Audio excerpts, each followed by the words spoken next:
ဒီကောင်လေးကဒူဘေးနာကလူတွေအားလုံးကိုသေစေနိုင်တဲ့လူသက်လက်နဲ့စွမ်းရည်တခုပေးရခြင်းခံခဲ့ရပါတယ်။ချာလီဖာလွန်ဆိုတဲ့ကလေးလေးကသူ့ငယ်ချင်းတွေနဲ့တူတူပုံနှံကစားနေတဲ့မြင်ကွင်းနဲ့ဇာကားလေးကိုစတင်စာပြိုးထားပါတယ်။ကလေးလေးကဗီဒီယိုတစ်ခုထဲမှာပြေးပုံနေရင်ဗီဒီယိုထဲကနေတစင်သူ့အဖေကအခြားမိန်းမတစ်ယောက်နဲ့လိမ်မိုင်းဆိုင်ရာကိစ္စတွေလုပ်နေတာကိုသတိထားမိခဲ့ပါတယ်။ဒီမြင်ကွင်းကိုမြင်လိုက်ရတဲ့ချာလီကအရန်ထိတ်လန့်သွားတာမို့ခဏထားလောက်မျက်စိမမြင်ရတာမျိုးဖြစ်သွားပါတယ်။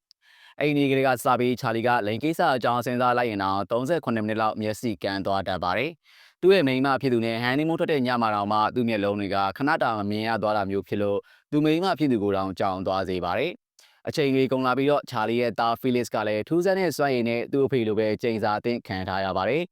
ကြောင်ရွံ့တာမျိုးဒါမှမဟုတ်ဆိုရင်ဒေါကရောက်လာပြီဆိုရင်ဖီလစ်ရဲ့အနားမှာရှိတဲ့လျှက်စစ်ပစ္စည်းတွေကအလုံးမလုံးတော့ပါဘူး။နှစ်20ကြာပြီးတဲ့အခါမှာဖီလစ်ရဲ့မိန်းမကမွေးကနီးဖွားကနီးအချိန်ရောက်လာတာမို့သူမကအလန်တကြားဖြစ်ပြီးမြေပေါ်ကိုလဲကျသွားပါတယ်။ထူးဆန်းတာကသူမရဲ့ကိုဝင်ရှိရဲ့ဘိုက်ကမြေပြင်ကိုထိလိုက်တဲ့အခါမှာသူမဘေးနာကစိတ်ဆိုရှင်လန်းနေတဲ့အပင်တွေအားလုံးကစတင်ပြီးညှိုးနွမ်းလာပါတယ်။နောက်မြင်ကွင်းတစ်ခုမှာတော့ဖီလစ်ကသူမိန်းမမိတဲ့နေရာကိုရောက်လာပြီးသူရဲ့မိန်းမဖြစ်သူကိုကားမောင်းပြီးဆေးရုံကိုလိုက်ပို့ပါတယ်။ဒါပေမဲ့ဆေးရုံသွားနေတဲ့လမ်းတစ်လျှောက်မှာကားပြက်သွားတာမို့လို့ဖီလစ်တော်တော်လေးကြောက်ရွံ့သွားပါတယ်။ဖီလစ်မှလည်းရွေးစရာလမ်းမရှိတော့တာမို့နွားမွေးမြူရေးခြံကနေသူရရှိထားတဲ့ကျွမ်းကျင်မှုကိုအသုံးပြုပြီးတားဖြစ်သူကိုအောင်မြင်စွာနဲ့မွေးထုတ်ပေးနိုင်ခဲ့ပါတယ်။ဒါပေမဲ့ကံမကောင်းဆောင်တွေပဲဖီလစ်ရဲ့မိန်းမဖြစ်သူကမောပန်းလွန်သွားတာကြောင့်ကလေးမွေးနဲ့ပဲသေဆုံးသွားခဲ့ရပါတယ်။ဇာကားလေးထဲမှာနောက်ထပ်10နှစ်ကိုကြော်ပြထားပြီ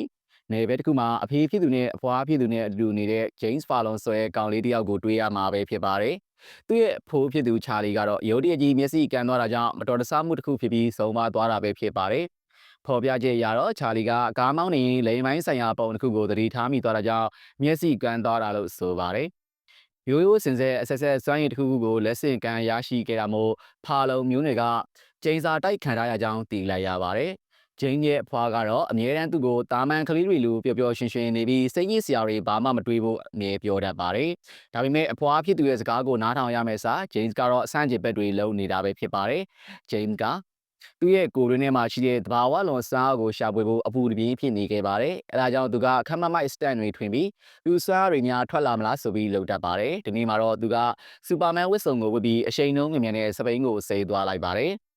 ဂျိန်းကသူပြန်နိုင်မလားဆိုပြီးစစ်ဆေးကြည့်ခဲ့တာဖြစ်ပြီးပြန်နိုင်မှုတွေလည်းစူပါမန်ဝတ်စုံကဒေဂျာပေါက်လိုအပ်တယ်ဆိုပြီးတွေးနေခဲ့တာဖြစ်ပါတယ်။ဒါပေမဲ့သူထင်ထားသလိုစူပါမန်လို့မပြန်နိုင်တဲ့အပြင်စပိန်လဲသွားပြီးဒဏ်ရာရသွားပါတယ်။သူ့ဖေဖြစ်သူဖီလစ်ကသူ့လေခွင်းနဲ့သွားလိုက်တဲ့အခါမှာသူ့နွားတွေအားလုံးကထူးခြားစမ်းကြယ်စွာနဲ့သေဆုံးနေတာကိုသူတွေ့လိုက်ရပါတယ်။တိုက်ဆိုင်စွာနဲ့ပဲနွားတွေသေတဲ့နေရာကခဏနေကဂျိန်းစပိန်လဲကျသွားတဲ့နေရာနဲ့အတူတူပဲဖြစ်ပါတယ်။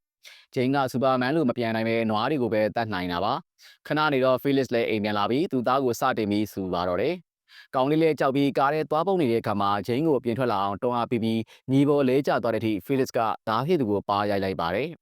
အဲ့ဒီအချိန်မှာရုတ်တရက်ကြီးဂျိန်းစပေနာကဇိန်လန့်ဆိုပြနေတဲ့အပင်တွေညှိုးနွမ်းတေဆုံးသွားပါတယ်ဘာတွေဖြစ်နေလဲဆိုတာကိုဖီလစ်နားမလည်နိုင်ခင်မှာမချိမဆန့်အနာကျင်မှုတစ်ခုကိုဖီလစ်ခံစားလာရပြီးကွယ်လွန်သွားပါတော့တယ်တနာစရာကောင်းတဲ့အဖွားဖြစ်သူကလည်းအိမ်တွင်းမှာကြောက်စရာကောင်းတဲ့နာကျင်မှုတစ်ခုကိုခံစားရင်းတေဆုံးသွားခဲ့ရပါတယ်ဒီလိုနဲ့ဆောင်းရှောင်းမဲ့သူတွေမရှိတော့တာမို့ဂျိန်းကိုမိဘမဲ့ကေရတစ်ခုစီပို့ခံလိုက်ရပါတယ်ဂျိန်းကအခွင့်အရေးခံစားရပြီးအိမ်မှာပဲစာတင်ကြားခဲ့ရတာမို့သူကအခြားနိုင်ကျင်တဲ့ကလေးတွေရဲ့ပြင်ပဖြစ်လာပါတယ်လီယန်ဆိုရဲ့ကောင်လေးကပဲသူ့ဘော်ကျင်နာပေးတဲ့ဒူးလေးသောကောင်လေးဖြစ်ခဲ့တာပါသူတို့နှစ်ယောက်သားကတငယ်ချင်းတွေအမြန်ဖြစ်လာပါတယ်ဒီနေ့မှာတော့ဂျိန်းကရေချိုးဖို့ပြင်ဆင်နေတော့အနိုင်ကျင့်သူတွေကဂျိန်းကိုတိုက်ခိုက်လာပြီးသူ့ဆက်ပြာကိုပြင်းရင်ပေါက်ကနေလွှတ်ပစ်လိုက်ပါတယ်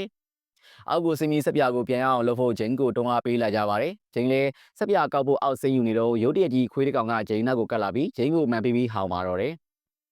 ဂျိန်းလည်းအရန်ကြောက်လန့်ပြီးထွက်ပြေးတာမို့လို့ဆက်ပြာကလည်းကြပြီးကြံနေခဲ့ပါတယ်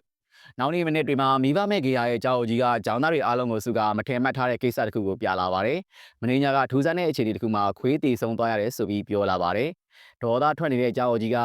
မြဲပြဿနာရှာတတ်တဲ့အနိုင်ကျင့်တဲ့သူတွေလောက်တာပဲဖြစ်ပြီးအပြစ်တင်လာပါတယ်။ဒီလိုဆွဆွဲခံရတာကိုမကျေနပ်ပြီးအနိုင်ကျင့်တဲ့သူတွေကဂျိန်းကိုသွားပြီးရိုက်နှက်ကြပါတော့တယ်။သူတို့ဖွဲ့တွေကတယောက်ကဂျိန်းကိုချက်တောင်ရိုက်တန်နေတောင်ရိုက်လိုက်ပါသေးတယ်။လီယန်ကသူတို့ကိုတားဖို့အကောင်းဆုံးစူးစမ်းပေမဲ့တေချာမတားနိုင်ခဲ့ပါဘူး။ဂျိန်းကတေလူမျိုးပါရိုက်ခံရတဲ့အထိဖြစ်လာကနီးမှာသူ့ရဲ့တဘာဝလွန်စွမ်းတွေကစတင်အလုပ်လုပ်လာပါတယ်။ဂျိန်းဘေးနားမှာရှိတဲ့လီယန်ပါဝင်ကောင်လေးတွေအားလုံးကရုတ်တရက်နာကျင်လာကြပြီးတရားပြီးတယောက်မေ့လေးသွားကြကတေးသွားကြပါတော့တယ်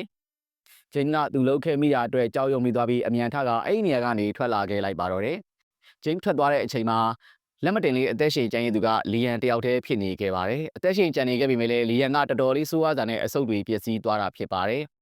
နှစ်တော်တော်ကြာပြီးတဲ့အခါမှာတော့ဆေးရုံမှာမေဆိုရဲ့ကောင်မလေးတယောက်ကိုတွေ့ရမယ်မြင်ကွင်းတစ်ခုဖြစ်ပါတယ်သူမဘဝရဲ့နောက်ဆုံးအချိန်ထိရောက်အောင်နေမကောင်းနေတာဖြစ်ပြီးဆရာဝန်တွေကသူမဘဝရဲ့နေဝင်ချိန်တွေရောက်ဖို့အချိန်လေးနည်းနည်းပဲကြံတော့တာဖြစ်ကြောင်းပြောလာပါတယ်ဆေးရုံမှာမသိချင်တာကြောင့်မေကမိတ်ကလေးနည်းနည်းပါးပါးလိမ့်ချပြီးဆေးရုံအပြင်ကိုခိုးထွက်ခဲ့လိုက်ပါတယ်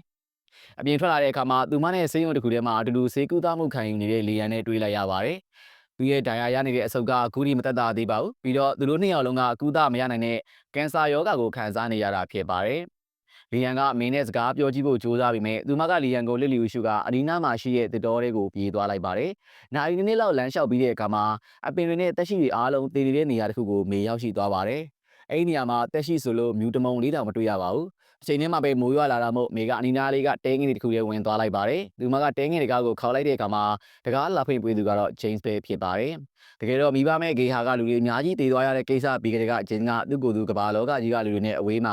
အထီးကျန်စွာနဲ့တယောက်တည်းခွဲထွက်နေခဲ့တာဖြစ်ပါတယ်။သူကလူတွေနဲ့တူတူနေရင်လူတွေထပ်တတ်မိမှာကိုလည်းကြောက်နေမိခဲ့တာဖြစ်ပါတယ်။ဒီလိုနဲ့အချိန်ခဏလေးတောင်မှသူကမေကိုထွက်သွားဖို့ပြောပြီးတကားကိုပိတ်ပစ်လိုက်ပါတယ်။ဒါပေမဲ့အပြင်မှာမိုးရွာနေတာမို့အထဲဝင်ပေးဖို့မေကတောင်းဆိုတော့ James ကစိတ်လေးပြေသွားနဲ့ခွင့်ပြုပေးလိုက်ပါတယ်။အဲဒီနေ့ညမှာက James ကမေကိုသူ့အိမ်ထဲမှာအိတ်ခွင့်ပေးလိုက်ပါတယ်။ဒါက James အတွက်တော့နှစ်တော်ကြာပြီးပါလူတွေနဲ့ပြန်ပြီးထိတွေ့ဆက်ဆံတဲ့ပထမဆုံးအချိန်ဖြစ်ပါတယ်။နောက်နေ့မနေ့ရောက်တဲ့အခါမှာသူတို့နှစ်ယောက်ကစကားလေးပါလေးပြောရင်း James ကစိတ်တွေလှုပ်ရှားနေတယ်ဆိုတာကိုမေကသဘောပေါက်သွားပါတယ်။မေကသူမမှာပါလာတဲ့ MP3 လေးကိုတချင်နားထောင်ဖို့ James ကိုလက်လှမ်းပေးလိုက်ပါတယ်။ James ဘော်ကိုနကြက်တက်ပြီးတချင်းလေးနားထောင်ခိုင်းလိုက်ပါတယ်။ James ကနှစ်တွေကြောင်လူတွေနဲ့ဝေးကွာနေပြီးတောတောင်တွေကကြားရတဲ့အတန်ကလည်းလို့တခြားဘာတမ်းမှမကြားရတာကြောင့်တချင်းတန်ကြားရတဲ့အခါမှာသူ့စိတ်ခံစားချက်တွေကမြူးတူးလာကပျော်ရွှင်မှုတွေနဲ့ပြည့်နှက်သွားပါတယ်။ကျေးဇူးတင်နေတဲ့ James ကမေအကြိုက်တွေ့သွားစေလောက်တဲ့ဟင်းတစ်ခုကိုချက်ပေးလိုက်ပါတယ်။မေကလည်းစားရတာကောင်းတယ်လို့ချီးကျူးသွားပါတယ်။နောက်ကြတော့ဒီနီနာကရေကန်တစ်ခုမှာမေကရေကူးဖို့ဆုံးဖြတ်လိုက်ပါတယ်။ James ကမေအတွက်တပည့်လေးယူသွားပေးလိုက်ပေမဲ့အပေါ်အောက်အတွင်းကန်လေးပဲဝတ်ထားတဲ့မေရဲ့ခန္ဓာကိုယ်ကြောင့်ရှက်သွားပါတယ်။ခဏလောက်နေရသားစကားထိုင်ပြောနေကြပြီးမေကသူမရဲ့ကျမ်းမာရေးအခြေအနေအကြောင်းကိုမျှဝေလာပါတယ်။အပြင်လောကကြီးနဲ့အဆက်အသွယ်ပြတ်တာအရန်ကြာသွားပြီမို့ James ကကင်ဆာဆိုတာဘာယောဂမှန်းတော့မသိပါဘူး။ဒါအပြင်မေပြန်တက်တာလာဖို့ James ကမျှော်လင့်နေတာပဲဖြစ်ပါတယ်။နေရာသားကလှပတဲ့ကောင်းကင်ကြီးကိုငေးကြည့်နေရင်းနဲ့အဲဒီနေရာမှာပဲနိုင်အနှဲငယ်လောက်အချိန်ထပ်ဖြုံးလိုက်ကြပါတယ်။နောက်တော့မေကဆေးရုံကိုပြန်သွားဖို့ဆုံးဖြတ်လိုက်ပြီး James ကိုနှုတ်ဆက်ကထွက်ခွာလာခဲ့လိုက်ပါတယ်။မင်းနည်းနည်းကြာပြီးတဲ့နောက်မှာဂျိန်းကသူမရဲ့ MP3 လေးမေးကြံနေခဲ့ရဆိုတာကိုတွေ့သွားလိုက်ပါတယ်။သူကမေးကိုအမြန်သွားပေးဖို့အိမ်ပြင်ကနေထွက်လိုက်ပြီးမြဲချော်လဲသွားကတောင်ငုံပေါ်ကနေလိန်ကြပြီးသတိမေ့သွားပါတော့တယ်။သတိမေ့သွားခြင်းချင်းမှာပဲသူဘေးနားမှာရှိတဲ့တက်ရှိအပင်တွေကသေသွားပါတယ်။ကန်ကောင်းတာကဂျိန်းစီမေးပြန်ရောက်လာပြီးသူ့တန်ရာတွေကိုတွေ့သွားပါတယ်။မေကလည်းဂျိန်းသတိပြန်လဲလာအောင်လုပ်ကတဲငယ်စီကိုပြန်ခေါ်သွားပေးလိုက်ပါတယ်။တွေးထွက်နေတဲ့ဂျိန်းကမေကသူနားမှာရှိနေပေမဲ့အထီးကိုက်နာကျင်မေ့လေသွားတာမျိုးမရှိပဲအကောင်းအတိုင်းကြီးဖြစ်နေလို့အံ့ဩနေခဲ့ပါတယ်။သူ့ရဲ့စားတွေကိုမေကအကာအကွယ်ပေးထားတယ်လို့ပါပဲ။တစ်ဖက်မှာလည်းမေရဲ့အမိနဲ့အာနာဝန်တွေကမေကိုစတင်ပြီးရှာကြပါတော့တယ်။လီယန်ကလည်းမေဝင်သွားတဲ့တောအုပ်တက်ကိုလမ်းညွန်ပြလိုက်ပြီးရှာဖွေမှုစတင်လှုပ်ဆောင်ကြပါတော့တယ်။အဝေးကြီးကနေအမေဖြစ်သူရဲ့အော်တန်ကိုကြတော့မေကဂျိန်းနဲ့တပင်အိုကြီးတပင်အောက်မှာအမြန်ပဲပြေးပုံနေလိုက်ပါတယ်။ဂျိန်းကမေကိုသူမအမေစီပြန်ပြီးကုသမှုတွေဆက်လုပ်စေချင်တာပါ။ဒါပေမဲ့မေကလည်းဒဏ်ရာရနေတဲ့ဂျိန်းကိုတယောက်တည်းမထားခဲ့ချင်ပါဘူး။ဒီချိန်မှာနေရာသားကတယောက်ကိုတယောက်ချစ်မိသွားပြီဆိုတဲ့အချက်ကထင်ရှားလာပါတယ်။အဲဒီညမှာပဲတဲလေးလေးပြန်ဝင်လာပြီးမေကဂျိန်းတန်ရာတွေကိုဆေးထည့်ပေးဖို့ကြိုးစားပြီးမြင်မေနဲ့ခက်ဝေးဝေးမှနေဖို့ဂျိန်းကစီးချထားတာပဲဖြစ်ပါတယ်။ဘာပြဿနာဖြစ်နေလို့လဲလို့မေကမေးလာတဲ့ခါမှာဂျိန်းကနောက်ဆုံးတော့သူ့အခြေအနေမှန်ကိုထုတ်ပြောလာခဲ့ပါတယ်။သူမတော်တဆတတ်ခဲ့မိတဲ့သူမိသားစုရဲ့အပြည့်ကင်းတဲ့ခွေးနဲ့မိဘမဲ့ကေယာကကောင်လေးတွေတော်တော်များများရဲ့အကြောင်းကိုပြောပြလာပါတယ်။မိဘမဲ့ကေယာကနေသူထွက်လာတော့အရန်ငယ်သေးတာမို့သူ့ကိုယ်သူဘလို့ view ဆိုင်ရမလဲသူမသိခဲ့ပါဘူး။သူကတော့တဲ့ကBerry Ryan တီးအများကြီးစားပြီးနေမကောင်းဖြစ်ခဲ့ပါသေးတယ်။ကန်ကောင်းတာကသူငတ်မသိခင်မုတ်ဆိုးတယောက်ကသူ့ကိုကယ်တင်လိုက်တာပဲဖြစ်ပါတယ်။မုတ်ဆိုးကဒီတဲငယ်လေးတွေသူ့ကိုခေါ်လာပေးတာဖြစ်ပြီးသူသားလေးလိုပဲဂျိန်းကိုပြုစုပေးခဲ့တာဖြစ်ပါတယ်။ဂျိန်းကမုတ်ဆိုးကိုသူနဲ့ဝေးမှနေဖို့ထက်ကသတိပေးခဲ့ပေမယ့်မုတ်ဆိုးကတော့နားမထောင်ခဲ့ပါဘူးလို့အတိတ်ကိုတူးဖော်ရင်းဂျိန်းကမေကိုပြောပြနေခဲ့ပါတယ်။ဒီနေ့မှာတော့မရှောင်လွဲနိုင်တဲ့ကိစ္စရကြီးကဂျိန်းစီမှာဖြစ်လာပါတယ်။ဂျိန်းကတဲပြင်ကိုထွက်လိုက်တော့မုတ်ဆိုးရဲ့အသက်မဲ့နေတဲ့ခန္ဓာကိုယ်ကိုမြေပေါ်မှာသူတွေးလိုက်ရပါတယ်။ဂျိန်းကိုတော်တော်လေးစိတ်ပြက်ဝမ်းနေစေခဲ့ပြီးလူတွေနဲ့အဝေးမှနေဖို့အဲ့ဒီကလေးကသူ့ကိုယ်သူစီးတားထားလိုက်ပါတယ်။ဒီအကြောင်းတွေအားလုံးကြားပြီးတော့မေကဂျိန်းကိုစာနာတနာလာပြီးသူ့ရဲ့ကိုယ်ပိုင်သဘာဝလွန်စားရရဲ့လက်အောက်မှာဂျိန်းကအပြစ်မဲ့တဲ့သားကောင်ဖြစ်လာရကြောင်းနားလည်သွားပါတယ်။အဲဒီနောက်မှာတော့နေရောက်သားကအေးနေတဲ့ညလေကိုတဲငယ်လေးထဲမှာအတူတူကုံဆုံးလိုက်ကြပါတယ်။ ဂျိန်းကအိမ်နေမှာဆိုလို့မေကိုသူ့ရဲ့ဂျက်ကလေးလှမ်းပေးလိုက်ပါတယ်။မနက်ကင်းသူနိုးလာတဲ့အချိန်မှာမေကထွက်သွားပြီဆိုတာကိုသူနားလဲသွားပါတယ်။သူတဲပြင်ဘက်ကိုထွက်သွားတဲ့အခါမှာအန်ဩစရာကောင်းတဲ့ကိစ္စရပ်တစ်ခုကသူ့ကိုစောင့်ကြိုနေခဲ့ပါတယ်။သူတဲနားမှာရှိနေတဲ့အပင်တွေကစိမ့်လန်းဆိုပြီးရှင်သန်နေပြီးညက်တွေတောင်လာနားနေကြပါတယ်။အဲ့ဒီအချိန်မှာမေကဆေးရုံပြန်လန်းကိုရှာပြီးသူမလျှောက်သွားနေစဉ်တွင်ဆုံရှုံသွားတဲ့လေကောင်းလေတန့်ရှူဖို့လုပ်နေခဲ့ပါတယ်။ဒါပေမဲ့လီယန်ကသူမကူဘော်ကဂျိန်းရဲ့ဂျက်ကက်အင်ကြီးကိုသတိထားမိပြီးဂျိန်းကအန်ဒီရဲ့ရှိတဲ့လူလို့ပြောပြီးမိကိုသတိပေးလိုက်ပါတယ်။ဒါပေမဲ့မိကတော့ဂျိန်းကိုအန်ဒီရဲ့ရှိတဲ့လူမှုပြောလာတာမို့လီယန်ပြောစကားကိုနားမထောင်ချင်ခဲ့ပါဘူး။လီယန်ကအခန်းအပြင်ဘက်ထွက်သွားကရဲတွေစီကိုကိစ္စအလုံးရှင်းပြလိုက်ပါတယ်။လီယန်ပြောတာကိုသူတို့မယုံတဲ့အခါမှာလီယန်ကဒေါသထွက်လာပြီးစိတ်တွေမတည်မငြိမ်ဖြစ်လာတာမို့သူ့ကိုစိတ်ငြိမ်စေထိုးပေးလိုက်ရပါတယ်။ရနေနေကြာပြီးတဲ့အခါမှာဂျိန်းကဆေးရုံနဲ့ခိုးဝင်လာပြီးသူ့ဘဝမှာချစ်ရတဲ့သူမေကိုရှာဖွေနေပါတယ်။ရုတ်တရက်သူလီယန်နဲ့တွေ့လိုက်ရပေမဲ့လီယန်ကရွေလျားဖို့တော့အရန်အားနေနေတာကိုတွေ့လိုက်ရပါတယ်။နောက်ဆုံးတော့ဂျိန်းကမေရဲ့ခန်းထဲရောက်လာတဲ့အခါမှာနှစ်ယောက်သားအလွမ်းနေတိုးချကအချစ်နယ်စီးတစ်ခုကိုကြော်မိသွားကြပါတယ်။နောက်နေ့မနေ့ရောက်လာတဲ့အခါမှာတော့အံ့ဖွယ်ကိစ္စတစ်ခုကဖြစ်လာပါတယ်။ဆေးရုံထဲမှာရှိနေတဲ့နေမကောင်းယောဂရှိတဲ့လူတွေအားလုံးကတက်တာသွားပြီးမျက်စိကန်းနေတဲ့သူတွေလည်းမျက်စိမြင်လာကြပါတယ်။မတန်မဆွမ်းဖြစ်ပြီးလမ်းမလျှောက်နိုင်တဲ့သူတွေကလမ်းလျှောက်လာနိုင်ကကင်းစာဝေနာရှင်တွေကလည်းယောဂပျောက်သွားကြပြီးလင်းရလည်းသူ့ရဲ့အဆုတ်ယောဂတက်တာသွားပါတယ်။ဒါတွေအားလုံးကဂျင်ကလည်းလျောင်းနေရင်လှုပ်လိုက်မိတဲ့အရာတွေပဲဖြစ်ပါတယ်။ဒီခွင့်ရေးကိုသုံးချပြီးလီယန်ကအကတ်ကြီးကိုစုပ်ကန်ကဂျင်းကိုလက်စားများခြေနိုင်မလားဆိုတဲ့စိတ်နဲ့ဆေးရုံထဲမှာဂျင်းကိုလိုက်ရှာပါတော့တယ်။ဒီဘက်မှာလည်းလူနာတွေအားလုံးကဆေးရုံလမ်းမှာယူတိုင်းထွက်လာနေကြပါတယ်။မိကလည်းဂျင်းအပေါ်ကိုအပေါ်ယုံခြုံပေးလိုက်ပြီးလူအုပ်ကြီးကြားထဲမှာနှစ်ယောက်သားရောနှောသွားလိုက်ပါတယ်။ကံမကောင်းစွာနဲ့ပဲလက်တစ်ချောင်းမှာသူတို့နှစ်ယောက်က